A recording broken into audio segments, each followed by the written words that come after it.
Okay, welcome back to the workshop, Handyman. We've been out here playing on our new CNC machine, and we had a couple of questions. Hopefully this is not too awful loud with it grinding in the background, but it's making a little something. We'll show you that a little bit more in a minute.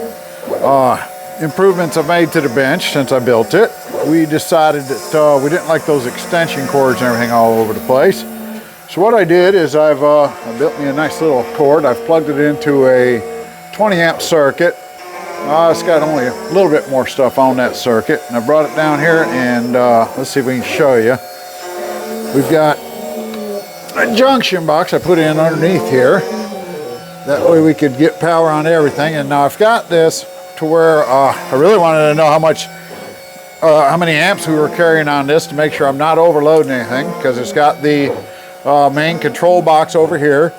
It's going to have the my computer laptop plugged in up front, and it also has the router that's on this circuit. So I just want to make sure that my 20 amp circuit and everything is good. And so in order to check amperage on this and the full load while this thing is running, I'm going to go ahead and stick this in here, and looks like we're someplace. Looks like about 1 to 2.5, depending on how hard that router's hitting it. But anyway, so we're well under any kind of load restriction on that. So I think we'll be plenty good on that. Like I say, it's a 20 amp circuit. It's 12 gauge extension cord I got plugged in to power the bench. I don't know of a whole lot else we're going to ever run off of this. So we'll push that back in there in a little bit. I'm not going to play with it while it's running a little bit. Feel a little safer without touching it too much. But anyway, so off of that, like I say, the router on this come around. And so I simply put me a box here to plug the router in and run all the wire hidden up underneath this here. And then around on the other side, we'll take you over here. On this side, I went ahead and I put one outlet here, and that way all the wires could hide up underneath it to go to the control box. And then off of that one, I ran another one over. The main power comes into my switch box here, and instead of wearing the switch out on the back of the control box, shutting this down every day, this switch here actually kills the power going to that. And of course, this one is my computer, and it stays hot all the time. So the only thing that's going to do, this would be the switch circuit. So if I had anything else on there, that would be switched all the time also. I don't really know if I'd ever need anything else, but if we do, that's where it's going to get plugged in at. Like I say, and that gives me my full power up on the bench. And then of course I do have the emergency button here if I need to hit that also as a backup. But like I say, at the end of the day, I like that little switch there just as well as the other ones. I don't know, that's kind of convenient up top, but with the other switch, it'll shut the whole system down. I don't know, I think it's better than trying to replace something that's in the box where I'd have to look for parts. I know that switch, if it wears out, is bad. So anyways, I'm trying to do a few little projects. I don't know where we actually fell off. You can see here my computer. I've got the Carbide Motion, which is the free program that comes with this Shapeoko, or what they recommend to use on here. And my job is running, and this was an hour-and-a-half project, looks like. And like I say, I'm doing a lot of experimenting. The actual project I believe I'm running is, let's see if I can figure out, is this one here. And it's simply a street sign or a house number.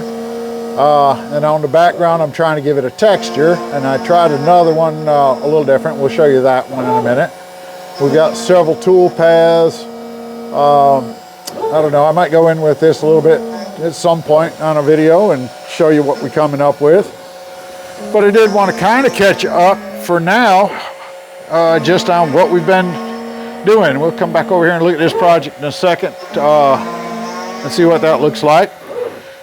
But my journey through this project, or the CNC, we start out when you get this thing, if you are going to do something, they kind of give you one to practice on. They tell you this is setting it up, and it goes through it pretty good on their site. So I went ahead and I burnt that in.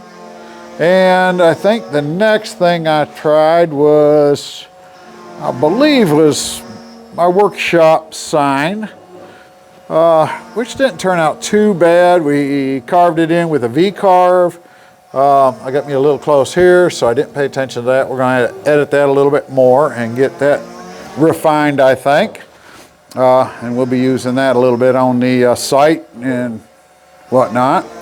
And I think after that, I kind of downloaded a sign that was available in the artwork, and then just changed a little bit of my names and set up the paths. But this is actually on a piece of, I guess it's vinyl plank, whatever. It's siding that's weather resistant. It's more of a plastic or I guess vinyl board, so that'll never go anywhere. We'll put that up by the swimming pool.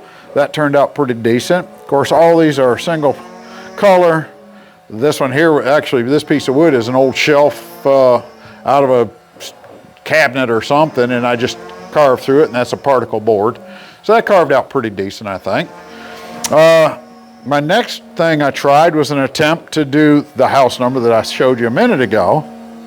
And as you can see, I was trying to do a texture on a background, and everything cut out pretty nicely except for, yeah, you can't see none of the letters. So the texturing did not do me any favors on that.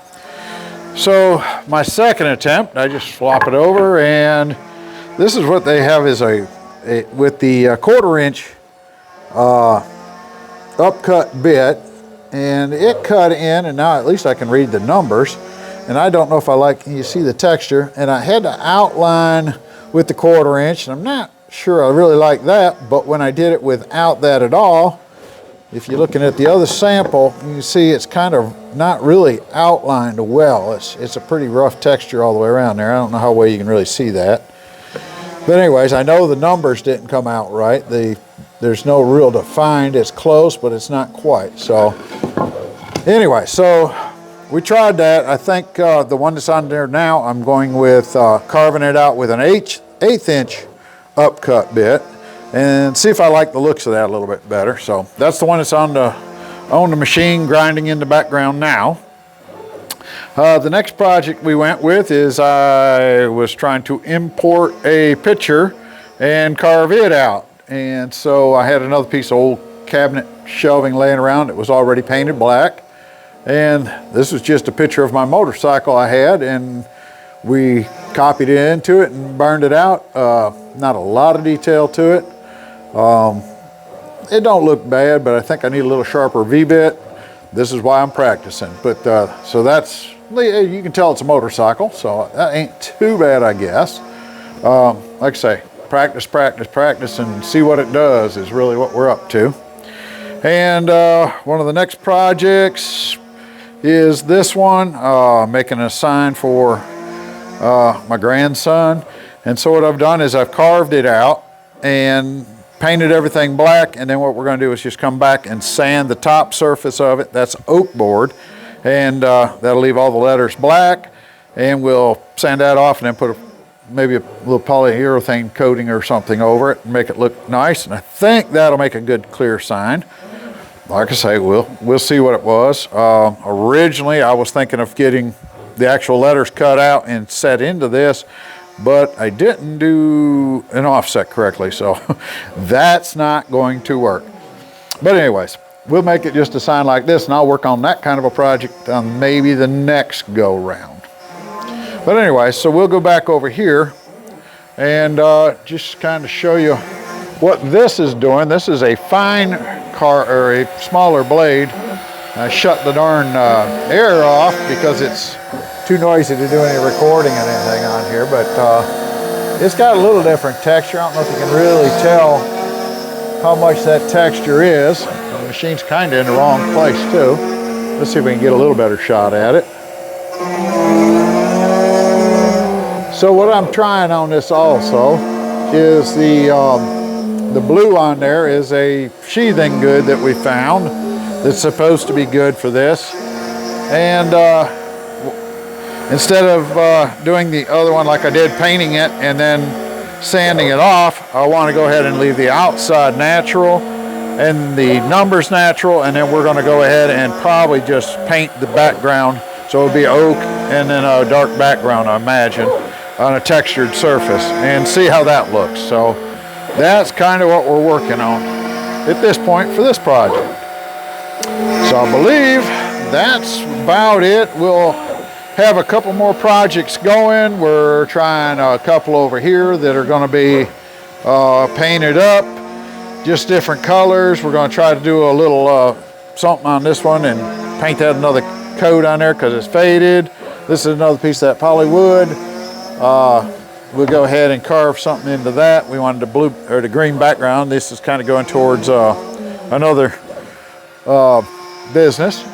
If you saw my sign building, that was the green for them, and we're going to try another one for that particular store, the hardware store. And we also have a piece of black here that we're going to do probably another number sign on.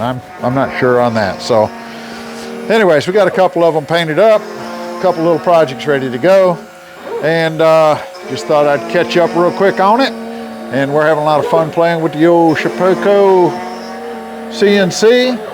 If you like to see this kind of stuff, let me know. We'll keep you up on the projects, and if you're thinking about getting one, this software is free. Anybody can download it, play with it a little bit. There's a fair amount of instructions on the site, how to use it and how to program it to do a CNC.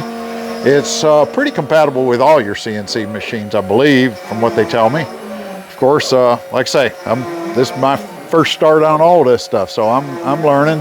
I've had about 2 weeks of playing with it now, on and off when I have time. So anyways, if you're interested in more of this stuff and you want me to go into a little more detail on what I'm finding out and the struggles I'm having with the software or the machine, let me know. We'll try to put a little bit more out there for you. But other than that catches us up. I think we're going to sign out. I may not get another one up till next year. It's almost Christmas, so we're probably going to take a couple days off, and we'll see if we can get this one published out before the end of the year, and then we'll be calling it, and we'll see y'all in 2024. Appreciate all your support. It helps. If you're not subscribed, please check into my channel, subscribe, like, and hit the little bell to get notified of my new content coming up, and really helps my channel. Thanks a bunch, and we'll check with you on my next project.